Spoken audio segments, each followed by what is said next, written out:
All right. It's always the moment of truth. Sing the Baby Shark song. What? Baby shark doo Dun, doo dun, doo. dun, Are dun, we gonna dun, get dun. pulled on YouTube? Grandpa shark doo doo doo doo doo doo. Uh, Grandma Tyler, shark. Craig. Tackle trading, halftime report. Do, do, do, do, There. do. There we We'll are. get there. All right, all right, all right. And as we're playing our disclaimers and welcoming you out to the show here, obviously the sound did not get shared there. That's okay. We're getting started here on a Wednesday, 7/7/2021. It's our daily show we call the Halftime Report, where we go through these markets one step at a time. Apparently, we don't know all the lyrics to Baby Shark to be able to just We do know that the tune. off the cuff. We know the Baby Shark part, and that was about it, I think. And But we apologize for putting that in your head. yes, yes, yes. Later today, we just know we apologize. That's right. That's right. It Yes. got put in our heads, by the way. Mm-hmm. It's always one Two of those days later. domino effects. That's exactly right. Welcome out to the show here today. I got Coach Tyler, Coach Matt, and myself here, Coach Tim, to walk through these markets one step at a time. It's always exciting to come and join Tyler here, breaking down the markets for his regular Wednesday appearance. Tyler is the head coach of the Team Phoenix Trading Lab, which is actually going to be holding its weekly meeting here after at 3 o'clock Eastern Standard Time. Talk about that maybe at the end of the show. But let's get right down to market analysis. Just bring everybody in here. If you're out there and you are joining us here for the very first time, make sure you click that subscribe, click the bell, come back and do it every day. We break down these markets together each and every day. And for our community, hashtag Team Tackle. Let's get the conversation started. Let's have a fun one here, but let's light it up. Ty, how you doing today, sir? Listen, I thought I had the sound shared. Okay, I just thought I did. It's amateur hour over here at the Craig household. Just excited you guys let me on today. Okay. Welcome, welcome, welcome. Matt, what about you? How you doing, dude? He might win Trade Masters tonight based on that open. I need a win today, Matt. I need a win. All I'm saying is I'm coming in. I'm coming in. They called the righty up. I got this sign. That's what I got. I got that sign, and I'm gonna. I got the call up to come and judge the performance of Trade Masters here tonight, and I'm looking forward to it. I'm looking forward to hearing you and Greg and your amazing analysis, and I'm looking forward to judging you harshly. It's exciting when I hear that Matt gets to be the host of Trade Masters and Tyler and Greg, who were there last week, have to come and bring the analysis. They got to bring the heat. They got to bring the picks. It's going to be a very, very fun Wednesday show here tonight, guys. All I'm saying is when it was found out that I was judging, somebody asked me, "Are you sure you want to go on Trade Masters?" And I said, quote, "I was born to judge Tyler and Greg."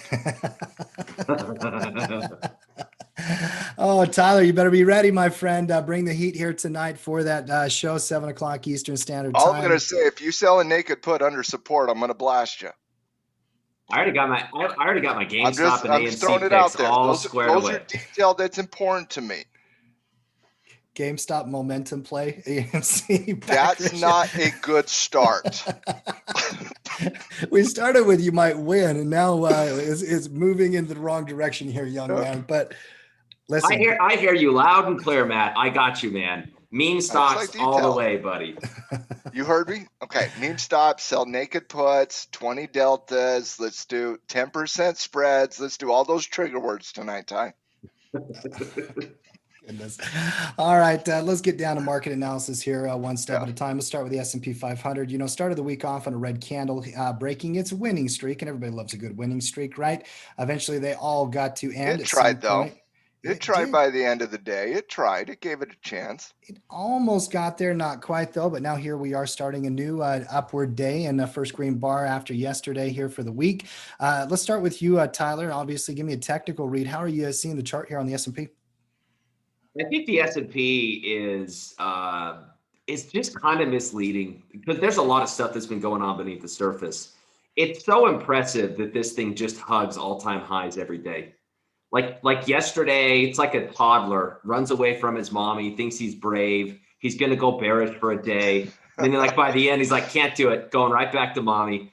Went right back to the all-time highs today. I'm impressed. Well, I'm impressed because there was some damage underneath the surface this week. And for the S&P to power right back, you got to be impressed. It's bullish, and like I said, I'm impressed. Yeah. Basic structure and character and nature of the market has been in place for quite some time. It's still a bull market, it's still absolutely fading higher. And Matt, here we are at 4350 on the S&P. That's an all-time high again. And we've had that kind of comment as we're slowly grinding higher. FOMC minutes a little bit later today. They're not usually market movers. I'm not too, anxious about it or anything like that. I will read it. I want to know what the Fed has to say in detail from their most recent policy meeting. That comes out at 2 p.m. Eastern. But what is your read on the market here today, Matt? How are you interpreting the volatility and the upward, just nice little drift? I'm gonna take a break from the Fed today. Yeah. I'm all dialed into Tyler and Greg and Trade Masters, and I'm not going to let the sideshow of the Fed change the important work that we need to put in today in judging Tyler and Greg.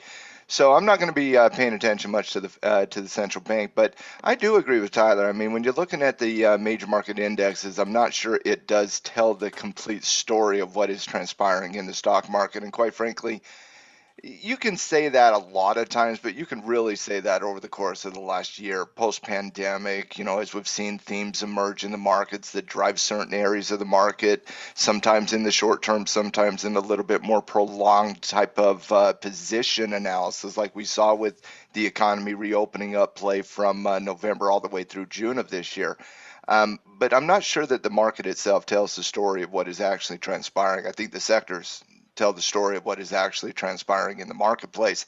And, we did a podcast this week on sector categorization, and we talked quite a bit about it yesterday in terms of what we're seeing in those sectors. But I think you're seeing the continuation of what has been transpiring over the last few weeks, really, with money flowing into growth, as the 10-year note and yields across the board have faded. I don't want to say they've been trending aggressively, but over time they've been fading to the downside.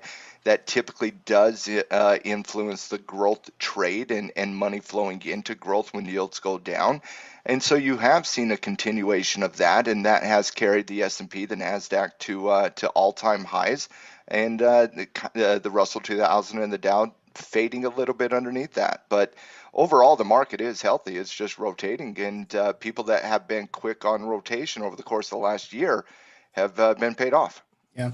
And that rotation back into growth and away from cyclicals over the short term is still propelled this market to these all-time highs like you're talking about. That's the health of the bull market that you and Tyler describe so often. And as I'm looking at the sectors here today, there is some of that story happening as well. I do want to get Tyler's take on a couple of these indexes, like this growth story around the NASDAQ. Tech is going to be the number one growth sector in marketplaces most often. And I saw a headline here today, Tyler, the 10-year yield's the lowest level it's been since February. All that interest rate scare earlier in the year, actually they're way down. So what is your read here on the growth story, Ty, technology in general, the NASDAQ, as well as maybe even take a peek at the bond market?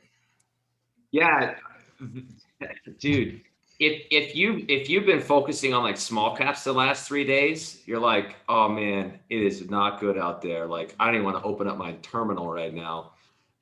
If you've looked at growth, it's been completely different, and we just continue to defy gravity. And you can look at any of the large cap tech names; they're all propelling this. Microsoft, straight line up, just ridiculous. Amazon, Apple. Yep, Apple straight Google. line up. Amazon, forget it. Facebook. Just breaking out of a 1-year base. I mean, come on. Yeah, Matt's right. Google, Epic, Facebook continuing up. So, dude, those charts look really, really good. And these are the giants. Remember, most of these indexes we're looking at are market cap weighted indexes. The largest companies have the most impact. We're in an environment where the largest, biggest companies look fantastic. That is why the S&P is pinned at all-time highs. That is why the NASDAQ is pinned at all-time highs. That is why you can see small caps and some of these cyclical areas get punched in the face, and the market barely budges if you're looking at the NASDAQ or the S&P. So, it's impressive. It's really impressive. And I just want to go back to our discussion on Jedi options 3 weeks ago when we were highlighting Apple back there on this breakout. And I want or should we go back to Tesla too? I just want to spike the the football on a Tesla couple one of too. things. I just do. I think you can spike a few footballs over the last 3 weeks. You had the Tesla breakout. Remember, we said if you liked Apple, you got to like Tesla on that breakout. Apple as well. We had the Nike implied volatility build that worked out very kindly as well. So Jedi Options has been an absolutely fantastic segment over the last 4 weeks. And I've just been beaten up on small caps a little bit. I just need some consolation. I just need some pat on the back. Pat on the back. That's what I need. That's what I need. You need a hug. I do. I do. You remember that toddler reference that ran? Yes. That was me. Okay, I'm coming right back. You need a hug. I need a hug. Now, so here's the other thing. So we'll look at yields in a second. Well, actually, let's look at that first, and then because I got some on small caps here. So him referencing bond yields going down. This has been, I think, you could say, hey, this is the chart that maybe illustrates when are cyclicals, banks, industrials, basic materials in favor, when is growth in favor. Look at the beginning of the year. This is when small caps, banks, energy, industrials, basic materials ripping, right?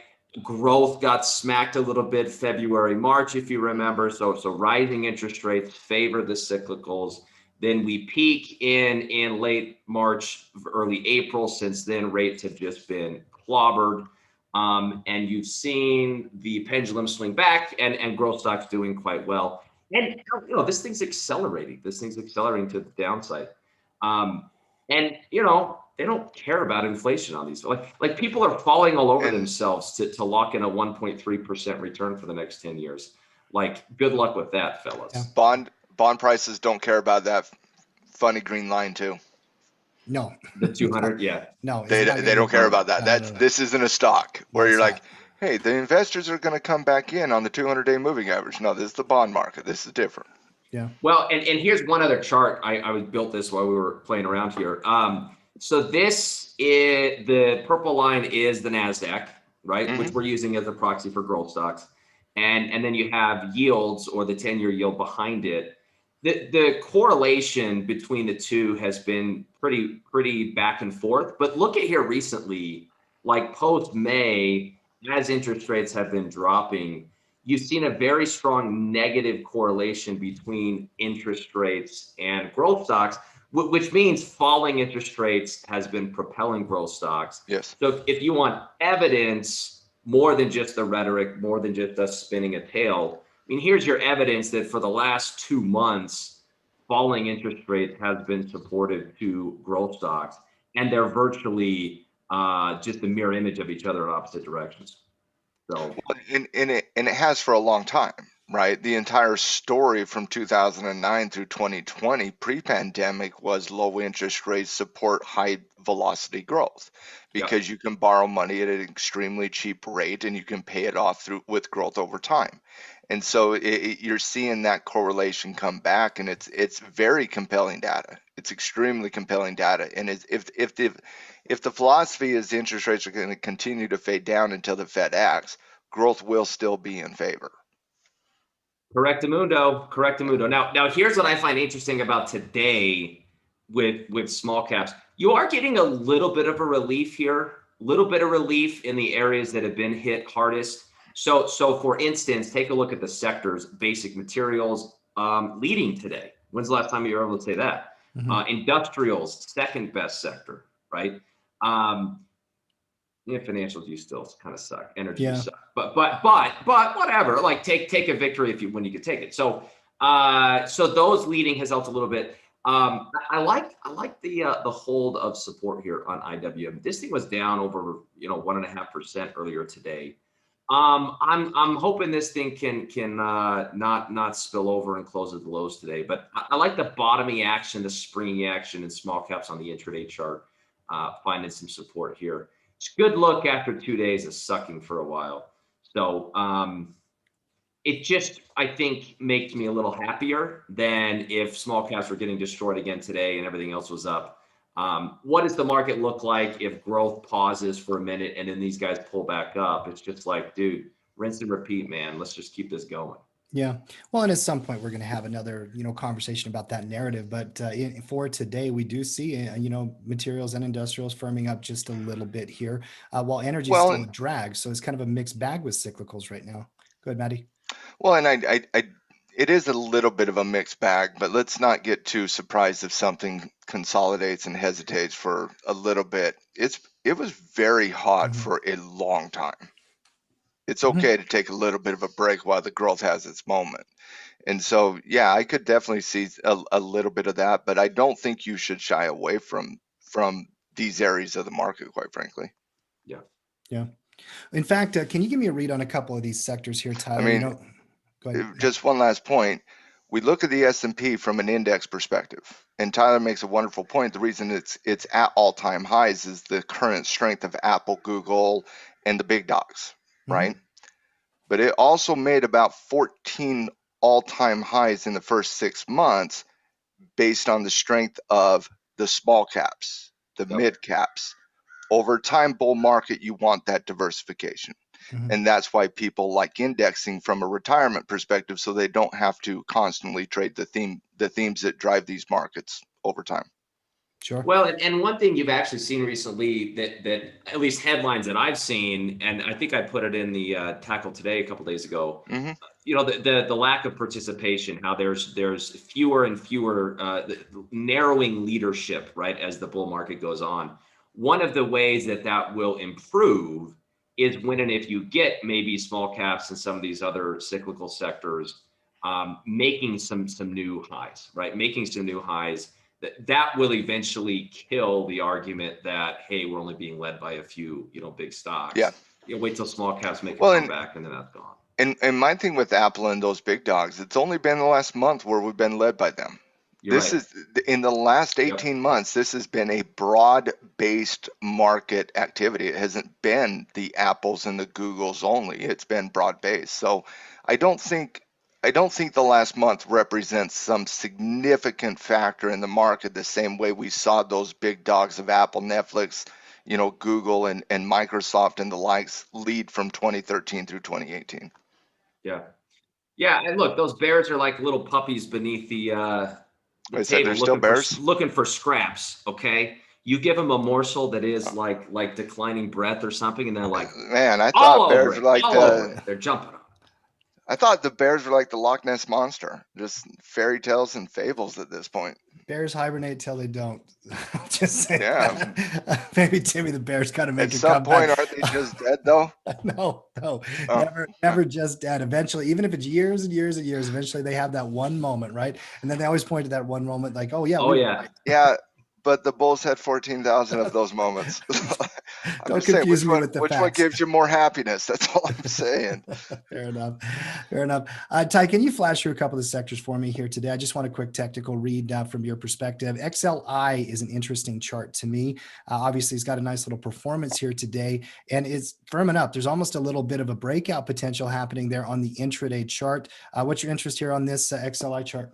Well, this is the example I think of small caps, because when you look at small caps, just real quick, the sector representation matters, right? And so the reason you're getting a divergence or differentiation between the S&P 500 and IWM is because which sectors drive the performance the most, right? So you tend to see industrials, financials, basic materials, energy, these cyclical areas put more weight or have more impact in small caps. So you look at yesterday versus today. Yesterday was gross in industrials, in banks, in all those cyclical areas. Today firming up, and so the chart of XLI I think tells that story where look, this thing was going for a breakout, nasty shakeout yesterday, and then right back today.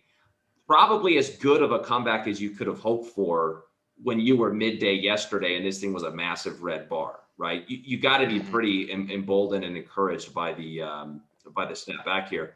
So yes, Timmy the Bear, I do agree. This is a very nice breakout setup and would help my poor Russell get off the mat and get a little bounce back. So let's do this. Well, and quite frankly, that's why I said what I did about the cyclicals. Let's not move away from them. Let's not just call them dead and gone, given the fact that industrials is still lining up for a potential breakout. Finance is still lining up for a potential breakout. And I'm just waiting on double bottom analysis in gold to have a vastly different opinion on what's going to happen in the basic material space. So I don't think cyclical's done in any capacity, quite frankly. I think we got a short-term theme going on in the growth areas of the market. I do think the market is confused, but just because you got a short-term theme driving the growth areas in the market and being led by the top 5 stocks in the world doesn't mean the 14 other thousand stocks are going to just be done. I like what's happening in the market, quite frankly, and I do like the right shoulder potential here on industrials. It looks very clean in my opinion. Another sector that grabbed my attention was real estate here today, and XLRE. You know, Matt, you highlighted this yesterday on the potential pattern developing from that king's Dude, bed. you called that the king's bed, bro. That nailed it. Nice little move here. And obviously, Tyler, later in the show, you're going to be doing a Jedi option segment around home builders, their strength in real estate. And we're going to highlight home builders a little bit. What are you seeing in the REITs here, Ty? How tall is this king? That's what I want to know. This is the headboard. This is the headboard. This is the bed. I mean, dude, it had momentum. It was big. It was big and strong. Yeah. I'll pass. I'll move on the king. I was wondering where you were going to go on that one. Well, here's where I was. Okay, here's where I was going to go. Yeah. So the foot of the bed. This is the foot of the bed on the right side, right? Like if his feet are hanging over the foot of the bed is now going up, and I'm just wondering, is that bothering him, or is he okay with that? See, Tyler, I'm going to do a webinar tomorrow on pattern recognition, and I'll make sure to cover this concept. The king's bed. I think he's just what he's seeing is the momentum in the trend, and he's like, the consolidation should be longer because the momentum is bigger. His feet's off the bed. How is the king comfortable? Like, I get where Ty's going. That's where I'm going. I get where Ty's going. I see what Ty's saying. Listen, like, is this a don't wake daddy type of king in the bed, Ty, are we? We all see patterns in everything, my friend. Okay. That's right. That's right. And Matt will be holding a webinar tomorrow night on pattern recognition here on YouTube. We'll talk a little bit about that today and tomorrow to help promote that, get you guys out here. But yeah, no, real estate kind of firming up. I like it. So there's opportunity across different areas of the market. I still think the market's very healthy. I'm not seeing anything besides that narrative playing itself out. Any other sectors you guys wanted to peek at here? Communication still is looking really, really good as well. Maybe one last one, then we'll go to commodities. Give me XLC if you can. Is that a reset of the high base at 82.40, or is that just an extension of the trend here, guys? I mean, just a nice upward trend, or do I have a pattern up there, Matty? No, it's the same pattern you were dealing with last week. Yeah, just a nice little bullish trend. Yeah. All right. Let's move on. Not all technical patterns are amazingly clean right shoulder breakouts. Some are a little choppy. Communication a little choppy. Yeah. Let me mention one other thing on the sector front. Since we were talking about interest rates, so these falling long-term yields is not good for banks and financials. You can point to this as a culprit for why banks have not been doing well. Yeah. What I think will be encouraging is if, despite interest rates having an ugly week, if you can get financials to firm up and interest rates to stop, sliding every day. That too would, I think, help. Like, I'm encouraged by the fact that yields are getting smoked 4% today, and banks have been able to hold up okay. Yesterday that was not the case, right? Yields were getting smoked and banks were getting smoked. Today, interest rates continuing to fall, banks holding up okay. Maybe a little bit of washout here, and they don't want to slam them lower. I want this to look like industrials in a couple of days, so that I'm just waiting to spike the football on Greg on that Russell breakout, and every week you want to spike the football on everything, like give it all. To his credit, he didn't say anything about small caps getting crushed this week when I was on Coach's show last night. I'm like, Greg, you missed your opportunity, dude. Come on. He will not be so gracious once the thing finally breaks out. Sure. The little fun rival you guys got, it is a little smack talk here. It's going to make for a really fun little trade masters, and make sure that you point out to him the times you could spike the football, but not on the Russell yet, Tyler. I don't think I'm not saying jack about the Russell. I would not bring that one up quite yet. All right, let's move through the commodity market next here as we're working through the show. Crude oil, gold, the dollar, and Bitcoin here next. Crude light Couple of character changes in the bars here the last few days here. Obviously, the OPEC story with the UAE creating some volatility to start the week here. We've now had 2 red bars in a row that are pretty good little sell-off here, guys. The deeper retracement potential developing here. Matty, how are you interpreting these candles as well as the volume picking up and the story and the chart here this week? Whether or not we see a deeper retracement or not, it certainly has the ability to do that. But I do think what you're seeing is, and honestly, I don't think it's that unexpected. A battle was to be had at 75. Everybody knew it. We talked about it yesterday. Quite frankly, we've been talking about it for weeks and weeks and weeks. But when you're looking at the last 2 days, I do, in my head, it's not about, oh my goodness, where's this deeper retracement going to go where I can start to pick it up? That's not where my head goes. Where my head goes is that's a shift in character. That's a shift in volatility, which means that's going to be a shift in trend and pattern, which means I don't know where it's going to go, quite frankly, which means I think you got to wait to see the volatility subside. Tyler, what about you? How are you reading that chart? Look, I'm just impressed by how many which means were in that little monologue there. Thank you. Because that was a nice string of if-then stuff. It was legit. It's my favorite. It's my favorite type of analysis. If A, then B, then C. Do you use that with your kids, like when All they get in trouble or something? All the time. Which means Listen, this. If you do this, then I do this, which means this is what it means for you. Hey, now, if you still want to go back to this, that is your choice, but you know what the impact's going to be. I love it. Hey, that's what life is, right? Choice and consequence, man. That's how. Listen, you can be direct with your kids. No one else in society, though. That's right. That's right. Okay, so I have a couple things on crude oil here. Yeah. So with Matt saying it was kind of expected, like here's what we mean. Here's what we mean by that, and you guys have probably talked about this, but so 2 things. Number one, you were up 1, 2, 3, 4, 5, 6 straight weeks into a potential weekly resistance level, right? Yeah. Which doesn't mean, oh, I have a crystal ball, like I know for sure it's going to go down. But you're not surprised, if you understand the way prices move, you ebb and you flow, you advance and you contract. Tyler, when you're driving down the road and somebody stops at a stop sign, are you surprised that they stopped at the stop sign that they were supposed to stop at? That's what I mean when a battle was to ensue. There was a stop sign. It's called 75. Somebody stopped. Nobody should be surprised. Right. So here's another way of thinking about the increase in volatility. I pulled this up, or I created this thing that was great. Okay, so you could look at candle sizes. Usually we do shortcut and we just look at candle sizes and say, hey, ton of small candles. Eventually the pendulum swings back and you get bigger candles. Another way to look at that is historical volatility is a measurement of actual movement in the market. And when you look at the historical volatility of crude oil on a 20-day basis, this was essentially at the lowest level it had been for this year, for last year, for 2019, for 2018, for 2017, for 2016. Like you were at a 5-year low from a volatility perspective. If you look historically, the way volatility functions is it is mean reverting. Lower volatility is followed by higher volatility. As the night follows day, you just don't know exactly when, but when it picks up, you're not surprised. So the point is, vol in oil's been low. It is the nature of markets to cycle, and now you're getting a little bit of an increase. And the good thing, which was written about in today's tackle today, is that this will bring opportunity for those that have been waiting for a more interesting, actionable setup.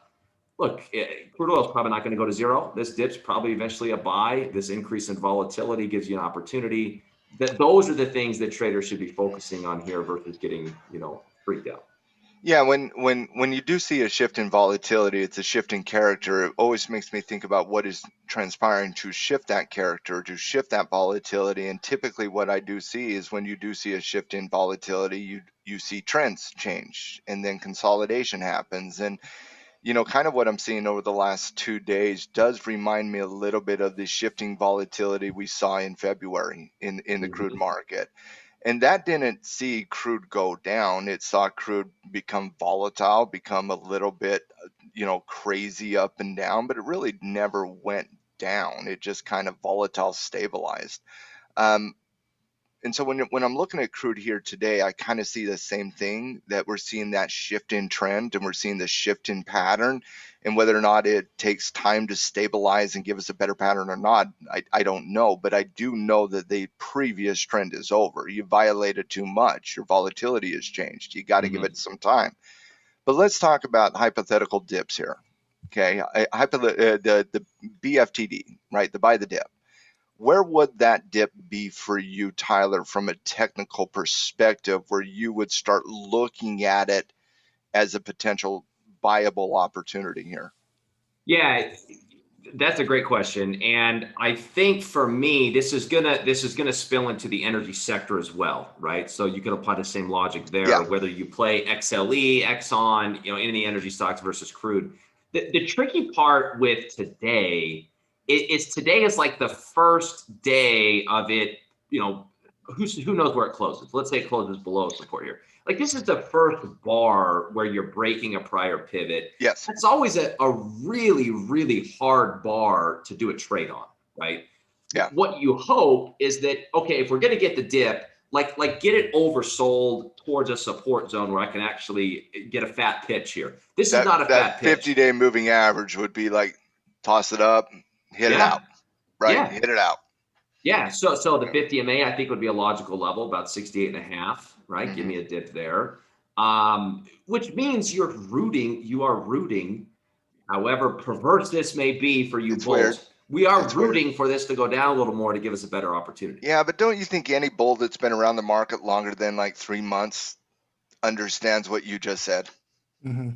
Yeah, well, here's it's the not thing. that you're rooting for it, but you're like, that's what I personally need for me to participate. That's right. Well, and if you were in on this whole thing, you should have decided ahead of time, like, what are you going to do when it gets to 75? Are you going to ride it down in the next dip? If so, then don't complain when it goes to 68. Mm-hmm. If you're not, you're probably out on this already. You probably got shaken out today. So you don't care, right, if it dips. Yeah. I think a lot of people got shaken out yesterday if they were riding the lightning. If you had a tight stop, I don't know how you would. Yeah. You never get to determine how far a pullback actually comes in and settles, where it's going to doji and consolidate and all that kind of stuff. But 70 kind of grabs my eye, Matt. It's the 50 MA would catch up there. You got an old pivot there. If you can kind of slowly roll in, I know how the psychology around round numbers work as well. But obviously old resistance is still out there at 67 or so. So I seeing at 70, aren't you also going to be looking at that as a double bottom? Yeah. And that's kind of where my point is leading to. I'm not sure a buy the dip candidate is here on crude oil. Not today. Not today, and I'm not sure even if it dings into 70 this week.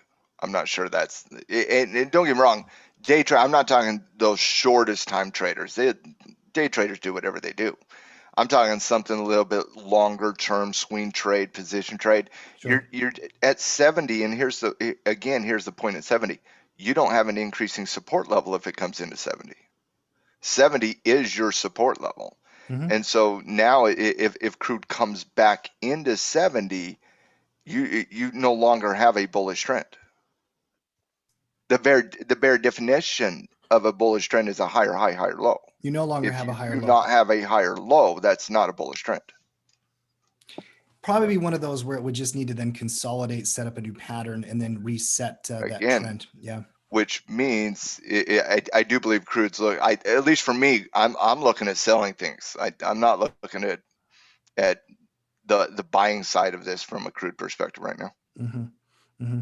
We just got another one of those which means just now. I think that might become a theme in today's show. It's just today. I like it. Mm-hmm. I think it's a good point. And obviously the volatility is a changing character as well, with the volume picking up. And then we still are trying to interpret what happened with the news, by the way. I'm still trying to wrap my head around exactly what the implications are with UAE and OPEC. For me to have a directional take on crude oil, mm-hmm. I mean, you're talking most likely 6 to 8 weeks. Yeah, that may drag energy. That's me. And again, we're all a little different. But if crude comes into 70, I'm not going to have a bullish take on it. It will be neutral for me because you don't have any increasing support level, and you have a volatile resistance level at 75. Mm-hmm. And so I kind of feel that's gambler's mentality a little bit. And I think we got to be consistent from a technical perspective, which means even if it comes into 70, it's got to go back up to 75 to fight at 75, and that's going to take time. Mm-hmm. So Mm-hmm. I personally, based on the increasing volatility, if we do see 70 dinged, I think you're entering in a cash flow stance on the crude oil. And so for that, and that's really interesting. I'm thinking through this as well as we're talking, because for you, then the fact that the pivot point at 70 was equal support, double bottom, that changes the nature of the trend and the character. I'm just clarifying here. Is that right? Yeah. If it's not bullish, I'm not going to be bullish. Yeah. Interesting. Well, now longer time frames would still be intact. I'm just talking about swing trading is what I'm talking about, because we're analyzing crude oil on a daily chart. I'm sure the weekly chart still would actually look really good. Yeah, like longer time frames are intact. They look beautiful. Sure. All right. Gold next here. Let's keep moving through commodities. And GC has been firming up a little bit off the bottom. Is this a bear retracement, or is this a consolidation breakout into neutrality? How are you guys reading the chart here, guys? Real nice 4 or 5 bars in a row firing off that 1750 level. But now we got falling moving averages. We got all kinds of a mess. Matty, you first. What you read here on gold? Gross. I don't think it's got a clean chart at all. Ty, you agree? Yeah, I agree. No, it is gross. Look, this is not a bear retracement. A bear retracement has to be preceded by a lower low, not a double bottom, right? And the bounce was too strong. It was too strong on the bounce. So, yeah, it's a mess, because here's the thing. Coming into this, you have a potential low base support break, doesn't work, right? And then bases tries to break out, but it's running into overhead resistance here. Those are 2 tough trades back to back to try to do something with. So I think you have to be pleased that gold didn't break major support here. You also have to be pleased that you had a nice pop yesterday. I mean, you like what you're seeing if you're bullish, but there's not an easy trade here. You just need more time.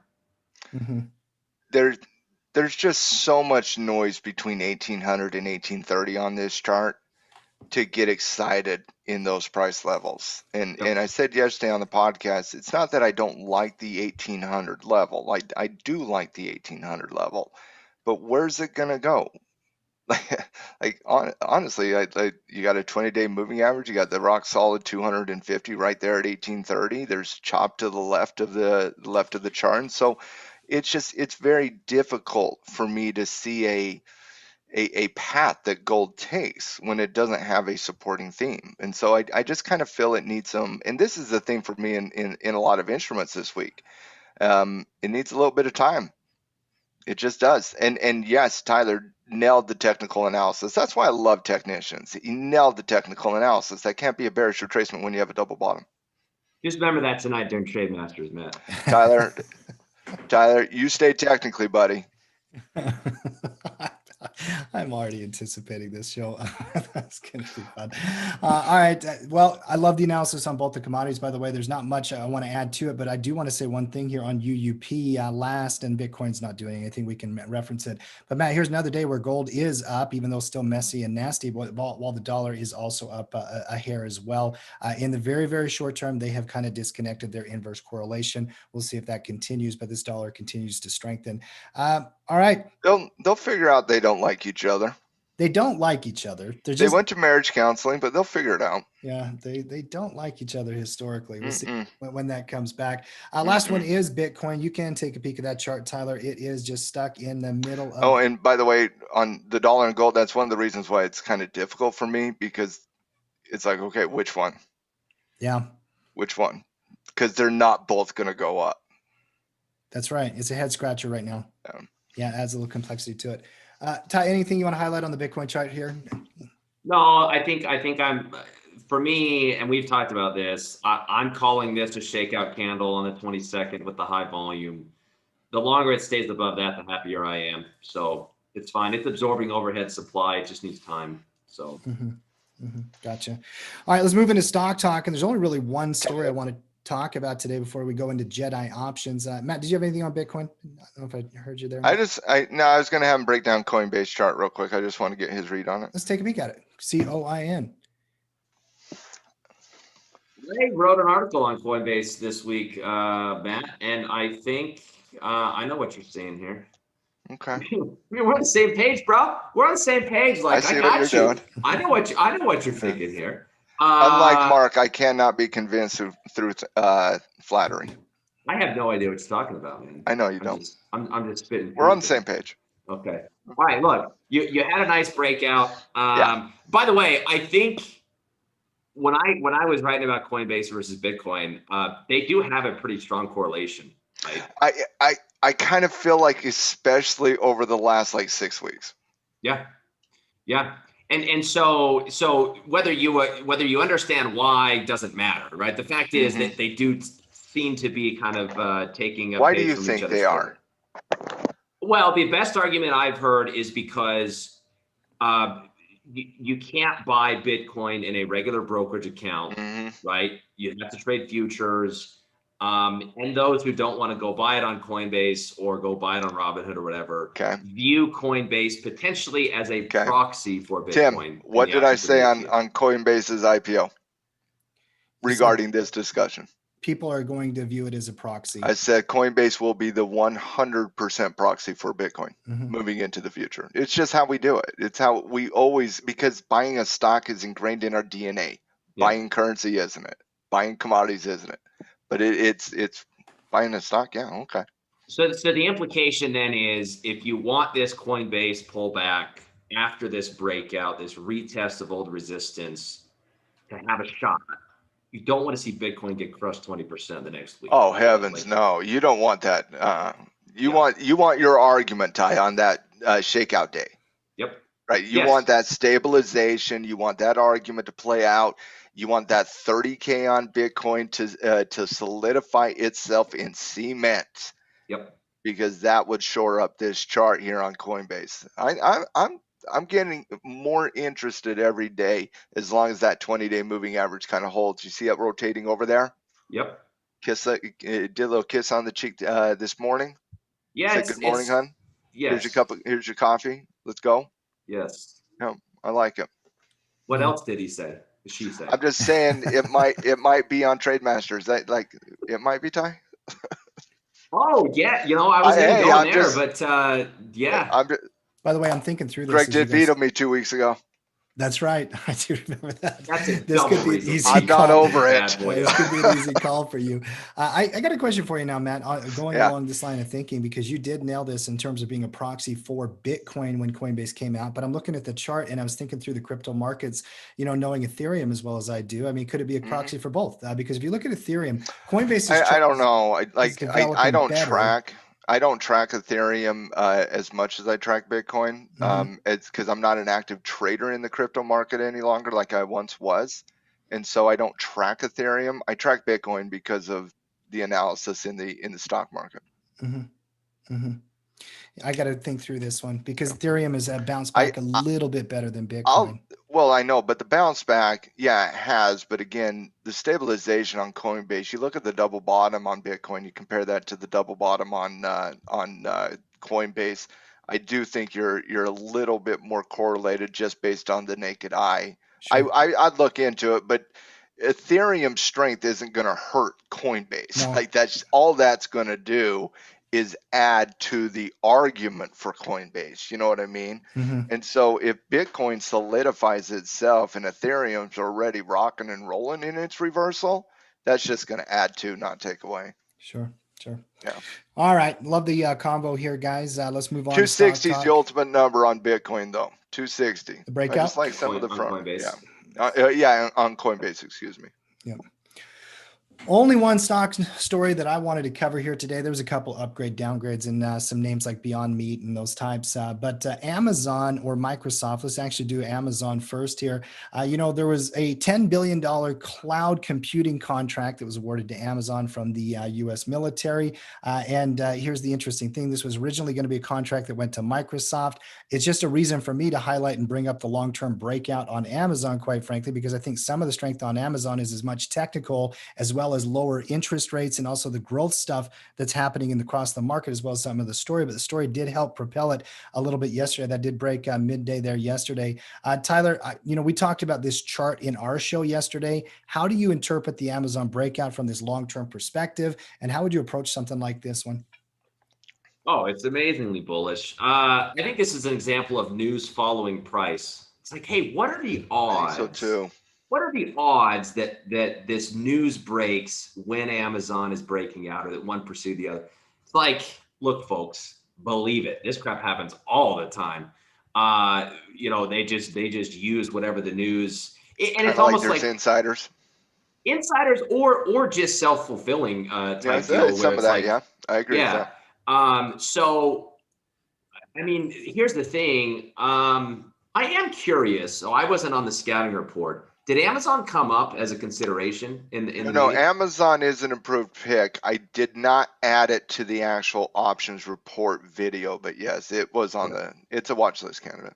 Because it did put in like a higher, like, here's the thing, breakouts that come out of nowhere, it's like, look, it came out of nowhere. What do you want? But this was like tipping its hand. It was winking. You had the higher pivot low. You had the rally on Friday into the weekend that jammed it right up to resistance. It's like, look, man, if it was on your radar, you knew what you wanted to see. And on Monday, you saw it. Like, that was a pretty epic breakout. You had the increase in volume. It was textbook. And so now what? Well, now, what do you think you're doing on the next dip? Like, what do you think you're doing on the secondary pattern after the breakout? You're probably all right. So let's talk about that, because I'm certain a lot of people that don't actively follow Amazon, because it's been in the news recently, but over the last 9 months, this is not a stock that's done a lot of things. No, right? It's been completely and there hasn't been a lot of news on Amazon to really kind of drive it anywhere. We've been talking about a million other things besides Amazon, right? All of a sudden, it smacks us yesterday, wakes up, breaks out. People that track it, they probably caught it. People that track it or invest in it, they're obviously happy. The investors are celebrating. They're never getting rid of Amazon, literally ever. So nothing changes there. But to the short-term trader who now is waking up to Amazon because of the news today, right? Not the traders that were tracking it and the investors that track it, but the traders who woke up today and saw the news story of Amazon getting a portion of the JEDI contract from the United States government, right? And they come and they're like, oh my goodness, Amazon must be doing great things. And it's not doing great things today when the news story comes out. It did great things yesterday. So they kind of missed that trigger, Ty, right? What? So what's the news today? Because I didn't know the news was today or yesterday. Yeah. No. Price breakout yesterday, news today. Got it. And so that news story probably woke up some people to what's happening with Amazon. Yeah. We don't like chasing things at Tackle Trading, right? We like to throw out the fishing, let it come back to us. Yep. A little bit, right? Be patient. Can you speak to that a little bit specifically on Amazon, what you would be looking for if you were one of those individuals that missed this breakout and is waiting to participate? Yeah, so the issue is just that the risk reward isn't as good, right? And so it's like, look, if you want to go in, it's just so hard to do like a full position here, right?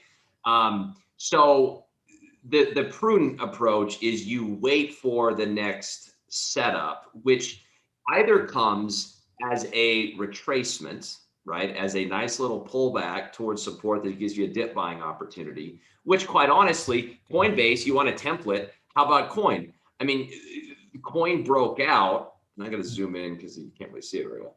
But Coin breaks out the first time you're really interested in this thing since that IPO, because this is the first time it broke a resistance level. In a similar vein, probably the first time we've all been interested in Amazon in a while because it finally broke out. All true. And then if you chased the breakout, you had to sit through 5 days of pullback. You know, you feel like a schmuck. And it's tempting you along the way to be like, oh, maybe I should get out. So chasing it didn't really help. This is what you want. Give me a nice little pullback. Something like this would be just peachy.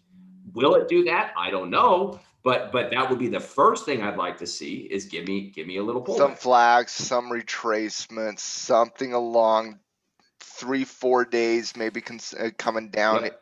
Let that 9 EMA catch up to it over time, something along those lines. What about a high base here, Tyler? So that's the other scenario, right? To get the retracement, you need supply to overwhelm demand. You need sellers to be aggressive and push the price lower. What if there's an equilibrium, right? What if there's supply for every seller at these prices, there's a buyer at these prices? Which is probably the more likely scenario, in my opinion. It's the less bearish scenario, right? Like yes. If the market remains firm and strong, then it probably pauses up here and does something like. Would you want to? And let me just ask you a question on that, Ty. Would you want to sell Amazon 2 days following a breakout you've been waiting 9 months for? I own it and I'm not selling. Which means that's why I said the most likely scenario is most likely a high base where supply and demand just offset one another instead 100%, of selling 100%. beget selling, forming that retracement. Yeah. And it's a pause versus just waiting for the next upside catalyst. I would not be one of my surprised one favorite. Yeah, it's one of my favorite bullish patterns is the high base consolidation following a breakout. Yep. Totally agree. It's going to be one to track, obviously, nice, beautiful move there after a long-term consolidation. Beautiful. Oh, breakout. Tim, finally we get a story about something like Amazon instead of some random nonsense like Didi. I know. Hey, we can look at Didi again.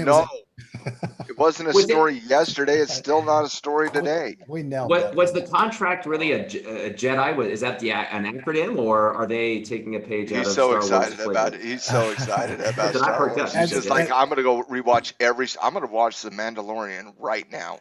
That's a wonderful. It's not out of Ronald Reagan's Star Wars from the 1980s, Ty. There you go. No, it's not in Spies Like Us. I wonder how many people have seen that movie. I don't know. I don't think I've seen that one, bro. You guys haven't seen Spies Like Us? Who's in Spies Like Us? Dan Aykroyd. Oh yeah, I've seen 1980s, amazing. Oh my goodness. Dude, Aykroyd Spies Like Us is hilarious. So funny, dude. He had some really good comedies back then. That was the movie over the Jedi Star Wars type stuff in the 80s. Mm-hmm. Cold War stuff. It was funny show. So my answer didn't get questioned. You didn't question my answer. You didn't answer my question. Jedi. Where's the Jedi come from? It's the Jedi contract. Why do they call it Jedi contract? They just. I don't know.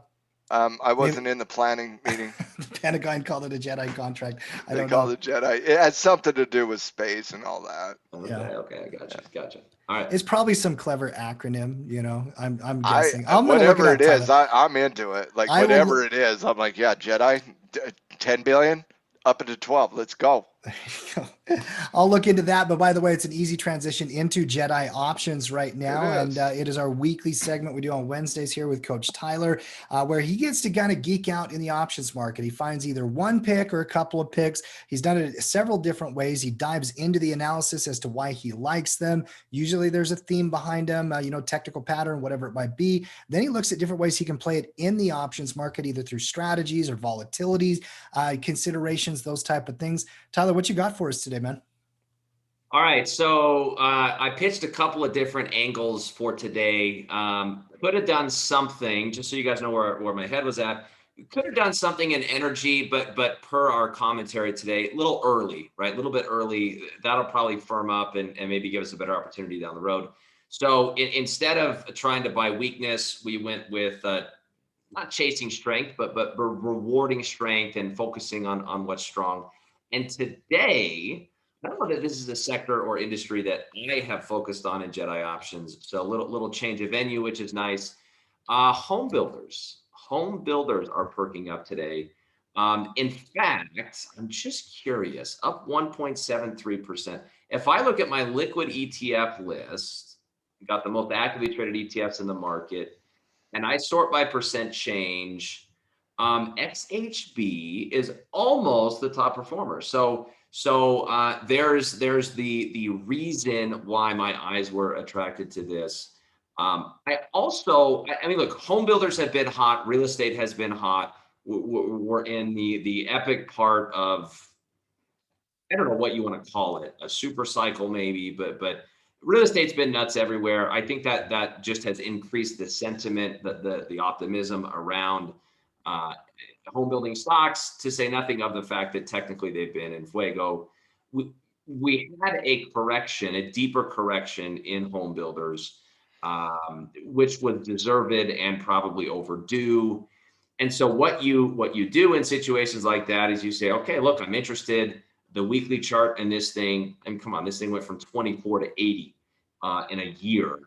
Had a weekly retracement to the 20. So you're interested, you're just waiting for a reason to participate. And I think you've got your reason right now. Oftentimes, I think I've heard you guys talk about this, you will see a failed bear pattern emerge that kind of spells the bottom for bear stop out day is what old Coach Frank calls it. Old Coach Frank. Okay. So it took me a second. I'm like, old Coach Frank. Coach Frank. Old Coach Frank. Got it. So check it. So this, you could argue, you had a big breakdown, heavy volume, bounce fails, right? Bounce fails. You get some heavy volume down days. Not a good look. Rallies again, go back a week. You're like, look, I'm not that interested here. Looks like it could be another failed bounce. Yesterday, these things get whacked. Kind of the same thing we said about industrials and financials and small caps, right? Get whacked yesterday, not a good look. And today, right back up, bullish reversal, bullish engulfing candle. And bear stop out day basically means anybody who shorted this bad boy, who sold the rally, does not want this to get above 74, 75 bucks, because that will arguably stop out a bunch of bears. Could give you some fuel to the upside. What a question, Ty. The bullish engulfing technical pattern is one of the stronger technical patterns in candlestick patterns, right? Yep. Where the preceding candle is the body of the preceding candle is completely engulfed by the following candle, correct? Mm-hmm. We got to figure out a new name, though, when you see an increasing volatility bearish candle and then the bulls just say no. Like, not every bullish engulfing is created equal. A lot of them are doji followed by an increasing volatility on the bull. You had a big time sell-off yesterday, and it completely got gobbled up today. Yep. That shows me a little bit more additional strength than what a typical bullish engulfing candle would do. Just given the context to yesterday, you know what I mean? Yeah. I feel like it needs to be something with some snark, you know? Yeah, no, absolutely. Like you thought you had something, but yet you met a bigger dog, bro. Yeah, so right? You guys There's think a bigger on boy that. out there. Yes. All right. So Tim, you're the wordsmith here. You think on that for a minute. You give me a good couple of options, and then Matt and I will decide what's for the new bullish engulfing candle after a bear day like that. Let me think through it. Okay. Listen, I'm gonna call up Steve Nissen. I'm gonna call up Steve Nissen and be like, Stevie, we got another. Dude, that wouldn't be good. That would be good for anybody. It's a trank shot. Yeah, you tranquilize the bear. The bear was getting all enraged. He was getting excited, and you like had to through trank shot at him. Put him to sleep. Trank shot. Yeah, trank shot's good. That's okay, good. So the trank shot engulfing. I'll think about that one. Let me think through a couple of options for you here. Give him a minute, Matt. Give him a minute. Yeah, okay, we'll give you a minute on that. Okay. So I see what you did there, though. Maybe too clever on that one, Timmy. Walk it back a little. Walk it back. Hey, you put me on the spot. You got a minute. Let me pitch the trade. So I like this would be a potential reversal. And quite honestly, I mean, you can spin this any way you want. You can say, how about left shoulder, head, right shoulder, got a little higher pivot low, neckline breakout. Yeah, sure. I mean, however you want to spin this, the point is, like the breakout, like the space, gives us a reason to look bullish at home builders. Now, if I want to play the whole industry, I just play XHB. That's the nice thing about the ETF. It's a diversified bet. I don't have to worry about earnings. And the liquidity ain't half bad on the options. Nickel bid-ask spread.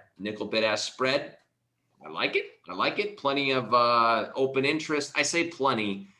I mean, good enough. How about that? Love to see it in the thousands. Not super duper liquid, but liquid enough to play. DH Horton has a very similar technical pattern to the actual sector itself too. So DHI. it's an alternative to the ETF. I prefer the ETF. Just wanted to throw that out there. Yep. I know where you're going, and I like the one where you're going a heck of a lot more. Okay. But And I will give you another, as Matt knows, I'll give you a contrast to this one if you want to play an individual stock. This, I think, would be a little bit more conservative play. So I agree. Okay, so from a strategy perspective, how do I want to build a trade around here? You can do lots of stuff. Options give us options, as we know. The implied volatility, neither here nor there, not particularly high, not particularly low.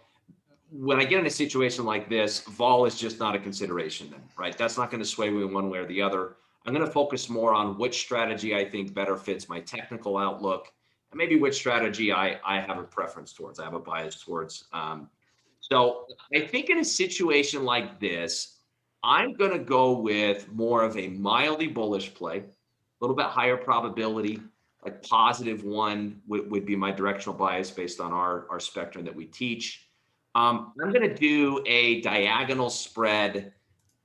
You can call it a poor boy's covered call. All I'm going to do here, you know what I was thinking, do I want to go out to December, January, go longer term? I'm like, yeah, I start with the best of intentions doing that with maybe, okay, I'm going to sell multiple months against it. But then the stock chart gets all wonky and I bought all this time I didn't end up needing. So the more I think about this, I just want to buy a 2-month in the money call. So I don't want to buy the stock. Okay. I want to buy a 2-month in the money call kind of as a stock proxy.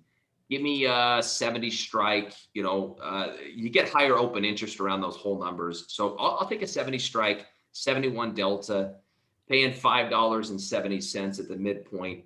And let me sell.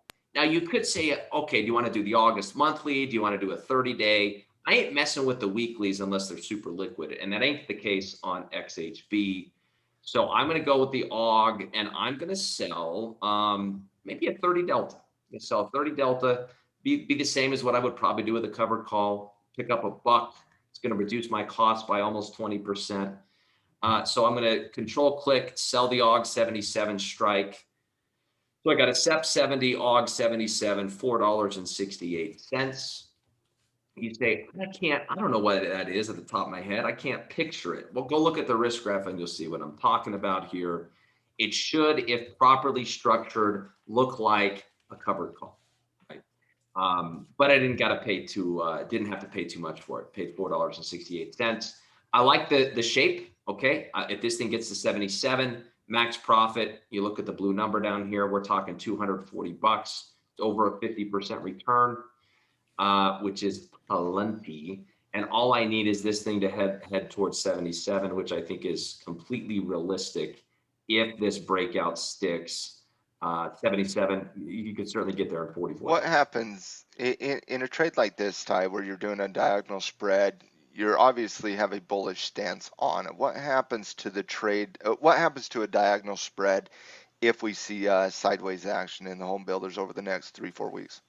So this is where you have a choice, because you can structure these where you do get a profit if we go sideways. Mm-hmm. If you do that, I didn't do that. So in this case, if you look at the graph, risk graphs are probably the most important tool with a diagonal spread. You can get away without a risk graph on a lot of option trades. This is one where you can't really do without, because you don't know exactly what your profit range looks like. So my break even, Matt, is at the current price. So I'm really not going to generate much of a profit if we go sideways. It's just a scratch. It's break even, right? Now it doesn't have to be. It doesn't have to be. I can structure this so that I'd still have a profit if we go sideways. But based on the fact that you're buying the 70 and selling the 77, the way you have structured it, you basically net neutral on sideways. I'm neutral sideways, and it's got to go up for me to make some dough. Yep. Which is the slightly bullish bias, right? Which is the positive one, right? Mitigated risk to the downside, neutrality, sideways equals basically break even, upward drift equals profitability. Yes. Yes. All you would have to do if you wanted to make this profitable if we went sideways is don't sell as far out of the money on the short. Sell the 75. Sell the 76, sell the 75, do something. And quite frankly, play with it. I mean, look, this is the beauty of having the tool is you can say, what if I sold the 76 strike? Okay, now I make 48 bucks if we go nowhere. Yeah. Okay, there you go. Maybe I sell the 75. Okay, now I make 85 bucks if we go nowhere, and I still like the potential profit if we go up. You know, maybe you like that. But you've also, by making a little bit of money, there's always a give and take here, right? And that's why that's what you're doing when you're playing around with the risk graph, and that's what option traders love doing is just clicking buttons on a risk graph until they find something that looks good for them.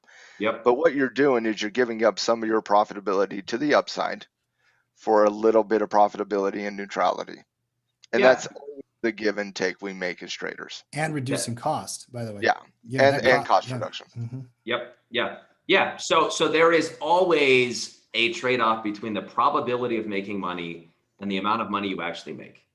It's just eternal. It's always that way.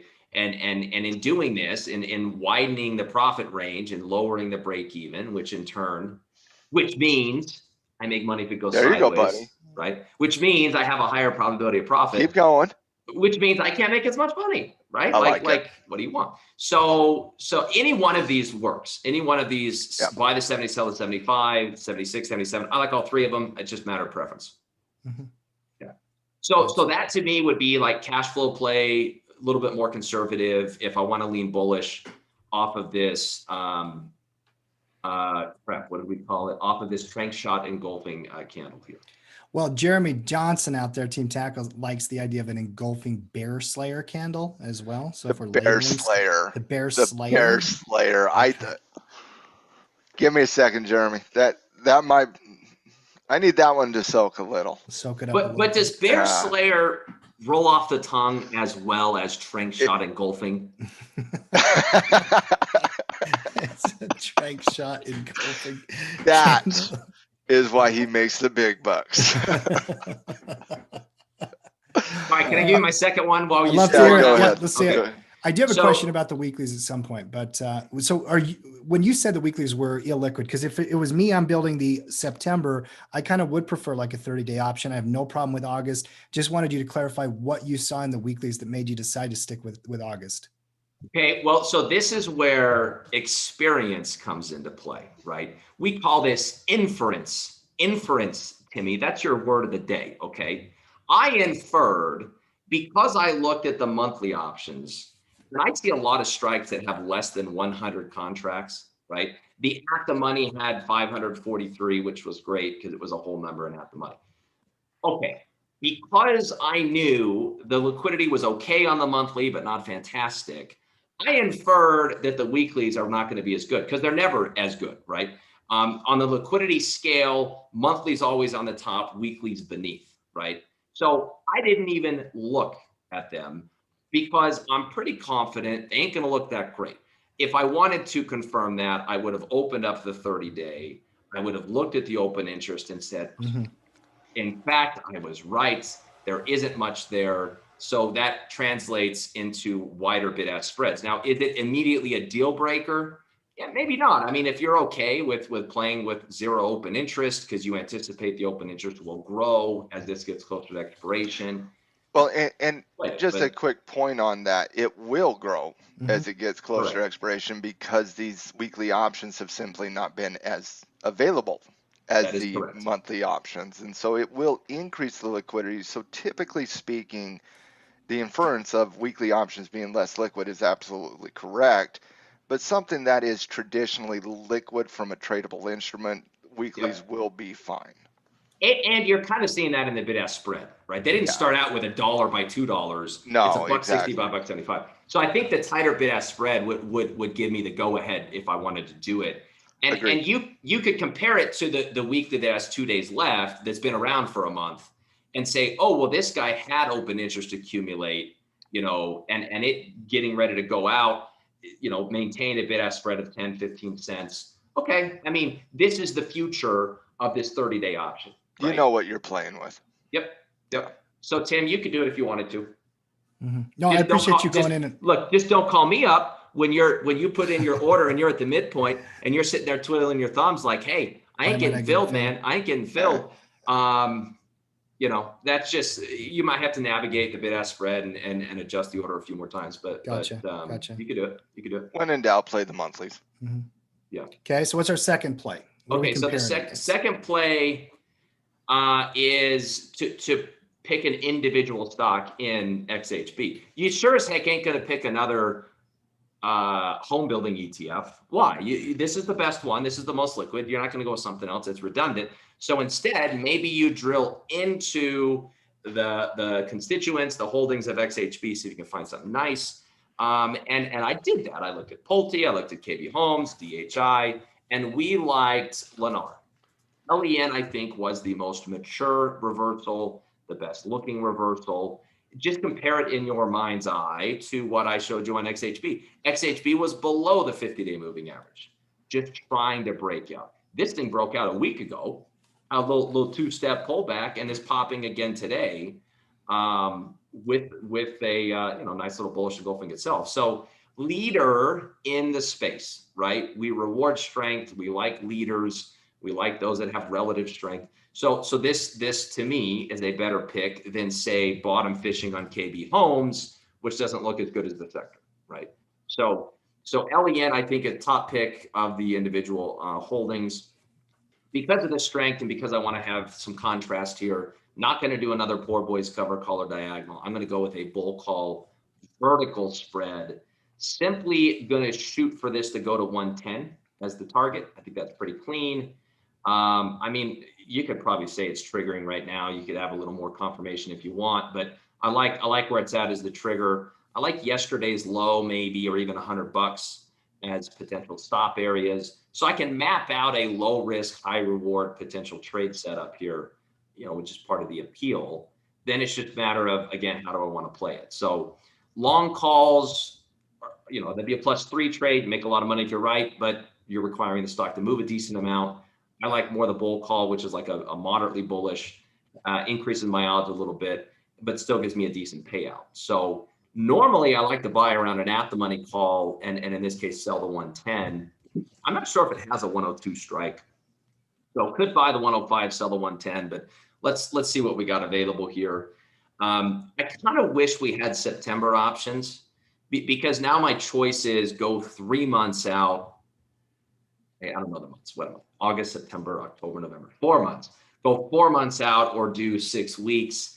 4-month trades are just slow for me. So November would be a little bit rough for me. I think I have to do August on this guy, get the resolution a little quicker. And indeed, I don't have a 102 strike. So I'm either buying the 100 and selling the 110, or I'm buying the 105 and selling the 110. I don't have a strong preference between the two. Your break even is going to be similar. Your probability is going to be similar. The difference is the cost. So if you want a cheaper trade, buy the 105, sell the 110. If you want something a little bit more juicy, buy the 100, sell the 110. Let's see. So you're paying $4 for a $10 spread, or $1.60 for the $5. I'd probably do the $1.60 for the $5 spread. There's a debate there. There's a discussion because the $4 you're anchored in the money by 260 on that one strike, right? You are. So you're getting some intrinsic value on the one that you're buying. Your theta rate's probably going to be better than that. If you go the out of the money purely, you're going to have a negative theta. So it would be literally something an option trader would look at and have to determine how aggressive am I and how comfortable am I increasing my cost a little bit to get intrinsic value, right? I think with doing the 44-day option, I do lean to the 100 by 110. Mm-hmm. I think you take the delta difference on it. I think that's a good call. You're being aggressive with the time frame that you're selecting. Right. I think you got to get some delta to take advantage of that. Yeah, and keep that theta rate low. Yeah. Well, I would agree with that. Yeah. Well, and you're also mitigating theta by selling something against it. So working in the 44-day contract shouldn't have that big of theta issue over the next couple of weeks. I wouldn't be worried about that. I just think you got to try. I mean, if you do the 110 by 105, man, you're what, 17 delta? Yeah. Yeah. So your delta is about 35. You're probably half. Yeah. Yeah, and so I think the 61 by 26, it's a little aggressive, but I think that's kind of where you're leaning. And your ROI is pretty good too. You got a better break even 104 versus 106.60. So I wouldn't fault anybody for the 105, 110. I don't think that, like, I think it's a discussion. It would be easier if it was September or October though, and gave you a little more time. So yeah, September makes everything a little easier. Come on, market maker, get your act together. Yeah, give us some choices. It's time. All right. All right, well, so then settling on that then, so we'll go AUG 100, 110. That'll be the second one versus the XHB poor boy. Well, and even at $4 on a $10 spread, that's within basic rules. You know, you don't want to go more than 40% pretty much of the spread distance. So, all right, a couple of interesting ones here. We've got XHB as the entire home builder ETF, you know, using September, August, 70 or 75, 76, 77, depending on whether you wanted a little bit more theta, a little bit more delta. There's a lot of choices in there on the XHB, or the individual play on Lennar, built out as a bull call spread, a little strength in that sector from a recent price performance perspective. Matt, what do you think here? Which one would you prefer? I like them both. I think they're both well-structured trades, well thought out. The analysis is pretty spot on. I really like Lennar's strength right now against what the home builders are doing. It's trading very similar to the home builders. It's just front running the home builders a little bit. And when you break down all the home builders, you got a couple stocks that are, you know, approaching the highs, but they're overextended and they don't have good technical triggers today. The rest of them are underperforming the actual sector itself. And so you're talking about one of the bigger dogs out there, one of the better stocks in this space in Lennar as well. I like the Lennar pick. And typically when I'm sixes on a theta versus delta, I'm a delta guy, so I'm gonna lean towards the delta side of it. Yeah, definitely more constructive. And I was the one arguing for a higher delta on the bull call spread. So yeah, I'm gonna lean Lennar. I'll take the other side here, not because I think you're right. Both of them are well constructed. They're both good trade setups. One thing I like about XHB is the choices within the option chains to be able to kind of manipulate exactly what I want from a delta theta perspective. Having the low IV where it is, I like the diagonal opportunity here. I see the Lennar trade is even a better delta setup. There's no question about it, which is why I think it was smart that you went to a diagonal on XHB. You didn't have the clean delta pattern there. I could go either way on this one, but I like them both, Tyler. I think I would lean on the XHB and maybe pick up a little theta here and try to balance that out with those risk graphs. Yeah. Love it. Good. Tyler, you bring this kind of analysis, you might win Trade Masters tonight. We'll see what Greg has to do. But that really good job, Tyler. Do you have one preference over the other? I know you always build two of them out. I would probably, I'm the opposite of Matt, right? All else equal, I'd probably defer to the higher probability one. So XHB, they're close, but if I had to pick, I'd probably pick XHB. Yeah, XHB is a good trade. Couple good setups, couple good ideas there. That's why we love Jedi options here. All right, guys, let's start moving towards the end of our show here and start wrapping up here on a Wednesday. Got a lot of other stuff going on tonight as well as tomorrow. Trade Masters, like Matt and Tyler referenced earlier. Matt is going to be hosting and the judge here tonight as Tyler and Greg battle it out 7 p.m. Eastern right here on our YouTube channel. And then obviously, Tyler, you've got your trading lab here in about an hour as well. Talk a little bit about what you're going to be covering today. Oh, we had a really good first session last week. I laid out just kind of the groundwork, how I think about trading, how I think about investing. I don't know, the list was maybe 10, like the 10 trading principles or the 10 key things about how I approach the markets. Every single one of those could be its own lab. Like I got so much content lined up for the next, I think couple of months. For today, I'm still on the fence for which system I want to focus on. We're going to get a little bit into either scaling with credit spreads and naked puts, or talking off the ledge here. I really like some neutral cash flow plays on the NASDAQ, betting this thing's going to peter out a little bit.